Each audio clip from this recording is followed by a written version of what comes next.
तो नमस्कार गाइस। आज हम बात करेंगे रेलवे में जो आपकी डीवी और मेडिकल होने वाली है एलपी के रिज़ल्ट आने के बाद। तो क्या प्रोसीजर रहेगा, क्या क्या आपको डॉक्यूमेंट्स चाहिए रहेंगे और कैसे वो डॉक्यूमेंट्स बनवानी है और कैसे फॉर्मेट में बनवानी है, इस पे हम बात करेंगे।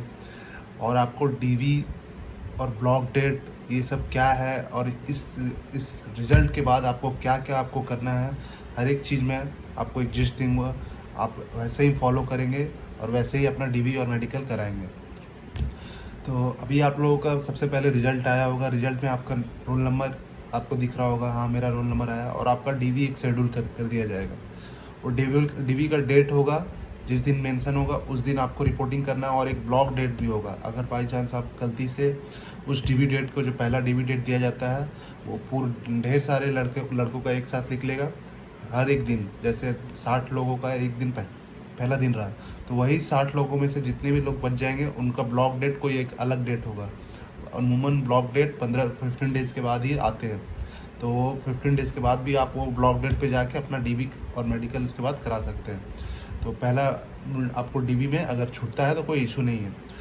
तो उस दौरान आपको अगर कोई डॉक्यूमेंट्स नहीं बने रहते हैं तो बढ़िया है कि उस 15 दिन जो आपको मिलता है उसमें बनवा लेने। बाई चांस आपने अभी अप्लाई किया और वो उस पहला डीवी डेट तक नहीं आया, तो वो उस ब्लॉक डेट से पहले तक आपको कोशिश करना है बनवा लेने का।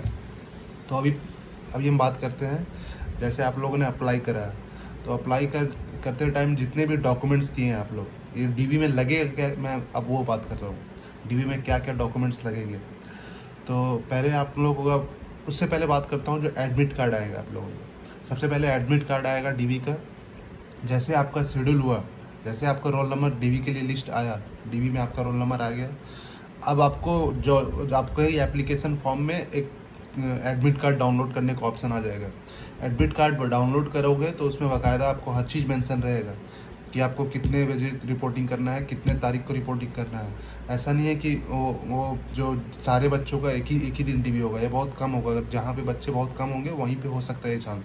नहीं तो आपको डेली 30 बंदे, 35 बंदे, 60 बंदे तक बुलाते हैं वो। तो ये आपको एक स्लॉट में दे दिया जाएगा। इस 60 बच्चों का, मान लेते हैं 60 एग्जाम्पल लेते हैं, 60 बच्चों का इस दिन डीवी होगा, इस तारीख को, इस वेन्यू में, इस एड्रेस पे। अमूमन ये हेडक्वार्टर्स और या फिर कहीं पे जहाँ पे रेलवे के मेन ऑफिस, एडमिनिस्ट्रेटिव ऑफिस होते हैं, वहीं पे बुलाते हैं। तो वहाँ पे आपको रिपोर्टिंग करना होगा। और रिपोर्टिंग करने के लिए आपको एक एडमिट कार्ड दिया जाएगा। एडमिट कार्ड लेके ही आप वहाँ पे रिपोर्टिंग करेंगे। एडमिट कार्ड में आपका हर चीज़ मेंशन रहेगा, जैसे आपको कहाँ पे जाना है, पहला पॉइंट। दूसरा पॉइंट, आपको कितनी तारीख को पहुँचना है। और तीसरा पॉइंट, आपको टाइम क्या रहेगा। और उसके साथ वो नीचे में दिया रहेगा क्या क्या आपको लाना है और क्या क्या गलती नहीं करना है। तो उसमें आपको डीवी में आपका सारा चीज़ मेंशन रहेगा, पॉइंट वाइज मेंशन रहेगा कि क्या क्या चाहिएगा, कैसे कट ऑफ डेट से आपको पहले का हर चीज़ होना चाहिए, वो सारा चीज़ उसमें डीवी का कॉल लेटर में आपको मेंशन रहेगा। तो सबसे पहले आप डीवी का कॉल लेटर डाउनलोड करोगे। कॉल लेटर डाउनलोड करने के बाद जो जो डॉक्यूमेंट्स उसमें लिखे हैं वो तो आपको करना ही है। बाकी मैं मोटा मोटा उसमें बता दे रहा हूँ क्या क्या मोस्ट इंपॉर्टेंट है। जैसे उसमें लिखा रहेगा, आपको एडमिट कार्ड का फॉइल भी ज़रूरत रहता है। मतलब जो आप लोगों ने CBT 1, CBT 2 और CBET का जो एग्ज़ाम दिया है, साइको का एग्ज़ाम दिया है, उसका जो आपको एडमिट कार्ड आता था, एडमिट कार्ड का एक कट ऑफ जो आपको स्टूडेंट कॉपी रहता है, वो स्टूडेंट कॉपी भी इसमें लिखा रहता है कि हाँ ये भी आपको ज़रूरत रहता है। बट ऐसा एकदम नेसेसरी नीड नहीं है वो अगर आप नहीं भी ले जाते हो वहाँ पे तो इससे कुछ इश्यू नहीं होने वाला है। आपको वो खुद दे देंगे। जो एक्चुअली होता क्या है ना, उसमें आप डिक्लेरेशन कुछ लिखे रहते हैं, तो वही डिक्लेरेशन आपको वहाँ पे वापस से आपको मिलेगा। और वही चीज़ आपको वापस वहाँ पे लिखना पड़ता है। वहाँ पे जो फॉर्म देंगे वो डीबी में, वही चीज़ वो जो आपका एडमिट कार्ड में लिखा रहेगा, वही चीज़ आपको वहाँ पे भी लिखना रहेगा। तो उसलिए वो ज़रूरत पड़ता है। बाकी वो आपको सेंटर भी, वो डीबी जहाँ पे होता है वहाँ पे भी वो चीज़ आपको प्रोवाइड कर देते हैं कि ये आपका लिखा हुआ था। शिफ्ट 2 का, शिफ्ट 1 में जो भी है, शिफ्ट 1 शिफ्ट 2 में ये डिक्लेरेशन फॉर्म में ये लिखा हुआ था। तो ये चीज़ आपको वहाँ जो आप फॉर्म भरेंगे वो वहाँ पे वो चीज़ उतारना है। तो बस उसी लिए उसका नीड रहता है। ऐसा जो हमें वेरिफिकेशन उससे रिलेटेड नहीं होता है। तो फॉइल की बात हुई, जो बहुत सारे कन्फ्यूज़न होते हैं बंदों को, तो वो फॉइल की वैसे एज सच नीड नहीं है तो बहुत बढ़िया है, नहीं है तो कोई इशू नहीं है, आप उसके लिए पैनिक नहीं होंगे। दूसरी बात कि आपका अगर आपने कुछ अप्लाई किया है कैटेगरीज वगैरह, मान लीजिए आपने ओबीसी, ईडब्ल्यूएस या फिर SC ST का कैटेगरी लगाया है, तो उस कंडीशन में आपको एक तो आपने जो अप्लाई करा है वो कट ऑफ डेट से पहले होने की चाहिए। पहला कंडीशन हो गया ये कि हाँ उससे पहले ही होनी चाहिए। आपने अगर स्टेट फॉर्मेट में भी अप्लाई करा है कोई इशू नहीं है।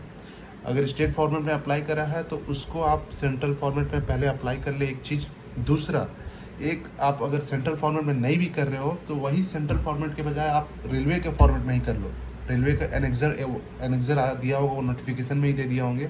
वो एनेक्सर 1, 2, 3, 4 में जो भी होगा वो चारों आपका कैटेगरी सर्टिफिकेट रिलेटेड है, तो उसमें जो भी आपका एप्लीकेबल होगा उसको आप डाउनलोड करोगे। उसको फॉर्म कुछ नहीं लिखना है, 2-4 डिटेल्स ही देना है, नाम मतलब जो भी है थोड़ा मोड़ा भरना रहता है, कुछ अलग चीज़ नहीं भरना पड़ता है। बस वो उसको ले जाके आप लोकल कहीं पे अपना SDM या फिर किसी से उसमें साइन कराना होता है। वही आपका फॉर्मेट हो गया, वही आपका कास्ट सर्टिफिकेट हो गया, वही आपको रिजर्वेशन सर्टिफिकेट हो गया।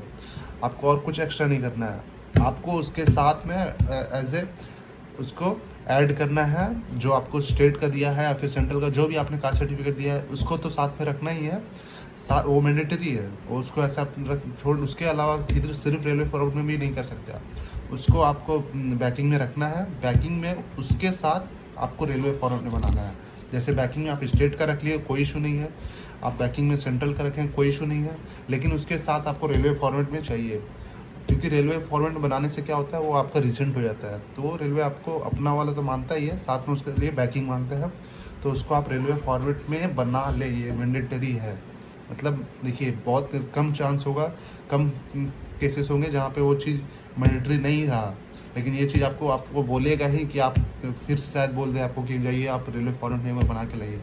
तो आप रेलवे फॉर्मेट में आपको अभी भी कोई इशू नहीं, कुछ ना कोई टाइम नहीं लगता है। कोई एप्लीकेशन अप्लाई करने का कुछ नहीं है, उसमें अपना अप्लाई करना है, कुछ नहीं करना है, वो डाउनलोड करना है, उसमें भरना है। वो भर के आपको SDM के ऑफिस या CO के थ्रू फॉरवर्ड करा के SDM ऑफिस में जाके वहाँ पे आप SDM से साइन करा लोगे, या फिर CO का एक साइड में SDM का। वो 2 दिन का काम है। आप वो चीज़ ये 2 चीज़ आपको जो बोला, ये मोटा सबसे इम्पोर्टेंट डाउट रहता है लोगों का। तो ये चीज़ आप जाओगे SDM से साइन करा लोगे। रेलवे फॉर्मेट में अगर आपका रिजर्वेशन ले रहे हो तो आप रेलवे फॉर्मेट में एक बना लेना, ये इंपॉर्टेंट है। तीसरी चीज़ डॉक्यूमेंट्स में देखो, तुम्हारे जो भी 10th के ITI के जो भी डिग्री है, जो जितने भी डॉक्यूमेंट्स हैं सारे ले जाना, कोई इशू नहीं है, सारे ले जाना। ले जाने से पहले आपको एक पोर्टल देंगे, वो ये एडमिट कार्ड जैसे आपको इशू हुआ, कॉल लेटर जैसे इशू हुआ, कॉल लेटर इशू होने के बाद ही उसी में आपको एक नीचे मेंशन रहेगा लिंक, वो लिंक पे आपको क्लिक करना है। मतलब DB से पहले, DB आज मान लेते हैं 15 को है और आप 1 तारीख आज है, तो 1 तारीख को आपको कॉल लेटर अगर आ गया और 15 तारीख को आपका DB है, तो आपको 1 तारीख को ही कॉल लेटर में आपको लिंक आ जाएगा और ये लिंक एक्टिवेट हो जाएगा 10 दिन पहले। मतलब आप 1 तारीख को ही मान लो 1 तारीख को एक्टिवेट हो गया। वो होता है कुछ दिन पहले, सबका बारी होता है, ये चीज़ आप फैमिलियर हो जाओगे जब प्रोसेस में आ जाओगे तो वो चीज़ 10 दिन पहले मान लो एक्टिवेट होता है, या 15 दिन या आज ही एक्टिवेट हो जाता है आपके लिए। तो आप उसको खोलेंगे, बाकायदा वहाँ हर चीज़ मेंशन रहेगा क्या क्या उसको अपलोड करना है। आपको 10th का सर्टिफिकेट, ITI का सर्टिफिकेट, हायर ग्रेजुएशन, 12th, जितनी भी चीज़ें आपको अगर ऑक्सिलरी डॉक्यूमेंट्स है तो उसको सारे को मर्ज करके एक में अपलोड करना है। जैसा उसमें मेनली क्या क्या अपलोड करना था मैं बता देता हूँ। आपको 10th के सर्टिफिकेट अपलोड करना रहता है। जो रिक्वायर्ड क्वालिफिकेशन है, जैसे आपने ITI दिया था रिक्वायर्ड क्वालिफिकेशन में, तो ITI का रिक्वायर्ड क्वालिफिकेशन में डालोगे। फिर हायर क्वालिफिकेशन या फिर और भी आपके पास डिग्री है तो उसको भी वहाँ पे कॉलम देता है, उसको भी डालोगे। और सारे 1 MB के विदिन होने चाहिए, 1 MB या फिर 500 KB से कम ही होना चाहिए। तो वहाँ चीज़ आप बहुत सारे एप्लीकेशन आते हैं, उससे आप कर सकते हैं। और ऐसा नहीं है कि आप अपलोड कर दिए तो कोई इशू आने वाला, वहाँ पे आपको फिर वो एप्लीकेशन से वो खुद चेक करेंगे।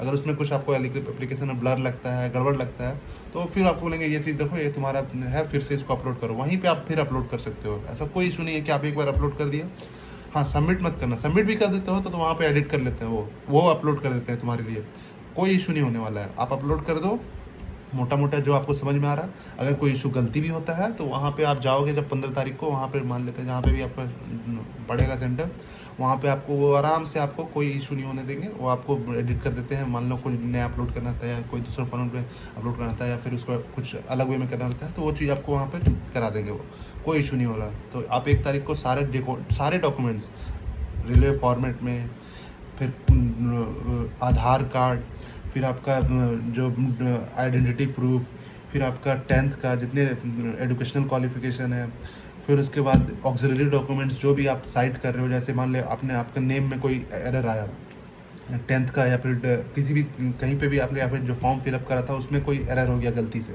तो उसके लिए आपको नॉर्मल एक एफिडेविट बनाना है। कोई इशू नहीं है, आप एक एफिडेविट बनाएंगे।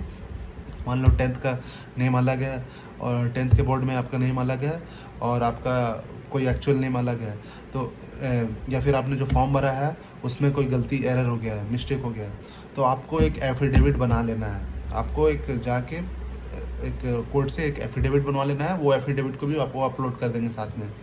जो आपको ऑक्सिलरी डॉक्यूमेंट अपलोड करने का ऑप्शन देंगे वो साथ में ही कर देंगे। आपको अगर नेम में कोई एरर होगा तो उसके लिए नॉर्मल एक एफिडेविट चलेगा, वो आपको पहले ही बनवा लेना है। वहाँ पे जाएंगे तो एफिडेविट मांगेगा, एफिडेविट दिखाइए इसका जो आपने ये किया है, तो आप सिंपल एफिडेविट देंगे, उसके साथ में वो रख लेगा, कोई इशू नहीं, ख़त्म। तो वो चीज़ आप अभी ही बनवा लेना। अगर आपको मालूम चलता है कि हाँ आपका कोई एरर हुआ है, तो वो चीज़ आप अभी बनवा के रख लेना एफिडेविट, और उसको भी अपलोड कर देना ऑक्सिलरी डॉक्यूमेंट में। तो ये सारा चीज़ आप अपलोड करेंगे और लेके जाएंगे सारे एजुकेशनल क्वालिफिकेशन। अगर कोई एरर है उसमें तो उसके साथ एडेंडम में रहेगा उसका एफिडेविट। उसके लिए दूसरा एफिडेविट के साथ आपका आधार कार्ड, नॉर्मल जितने डॉक्यूमेंट्स है सब लेके जाना है। कॉल लेटर लेके जाना है। कॉल लेटर तो आप डाउनलोड भी कर लोगे, लेकिन लेके जाना है सारा, यहीं से लेके चल जाना। कॉल लेटर, आधार कार्ड, डॉक्यूमेंट्स वगैरह, आपके जितने आइडेंटिटी प्रूफ हैं, और आपका ये जो फॉइल वाइल है, तो अगर नहीं भी होगा तो कोई इशू नहीं है। मोटा मोटी आपको यही सब चाहिए रहेगा। इशू आता है आपका वही जो फॉर्मेट में जो नहीं है आप लोगों ने लिखा है, और कुछ अगर कट ऑफ डेट से अगर कोई चीज़ का, जैसे ओबीसी का सर्टिफिकेट बनाया हुआ है और वो जो एप्लीकेशन भरने का कट ऑफ डेट से आप लोगों ने बाद में बनाया है, तब इशू आ सकता है। आपको उस समय, मान लेते हैं 1 साल तो हो गया, तो उस समय से पहले का भी आपको होना चाहिए और उसके बाद का भी आपको बोलेगा कि बना के लेना। तो आप दोनों बनवा लेना, इस साल का भी और उस साल का भी रहना चाहिए आपका। कट ऑफ डेट से पहले वो मांगता है, मांगेगा ही। तो ये आपको ऑब्वियसली के लिए 3 सर्टिफिकेट लेके जाना पड़ सकता है आपको, कि रेलवे फॉर्म में भी आपको वो भी, रिसेंट वाला भी, या फिर रिसेंट नहीं भी बनाते तो कोई इशू नहीं है, लेकिन वो जो कट ऑफ डेट से पहले का आपका बना रहना चाहिए। उस समय तक आपका जो सर्टिफिकेट है वो बन जाना चाहिए वो। और रेलवे फॉर्मेट अगर अभी बना लेते हो तो 2 ही चलेगा, और अगर रिसेंट में कोई ओबीसी बना ली हो तो 3 लेके जाना।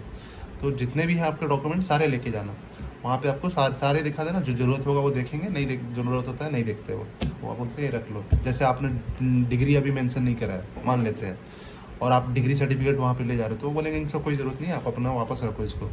आपको जो आपने रिक्विजिट जो क्वालिफिकेशन डाला है, तो वही अगर आपको सिर्फ ले जाना है, और अगर कुछ है तो आप ले भी जा सकते हो, नहीं भी ले जा सकते हो, वो आपको एक्सेप्ट भी नहीं करता शायद। डिग्री आपने मान लो कर लिया है लेकिन मेंशन नहीं किया था, बट आपने वहाँ पे रिक्विजिट में तो आपको सिर्फ ITI चाहिए रहता था, तो आप डिग्री दिखाओगे तो कुछ नहीं करेगा, मतलब हाँ ठीक है इसका मुझे ज़रूरत नहीं है, आपको जो मुझे चाहिए वो आप दे दो बस।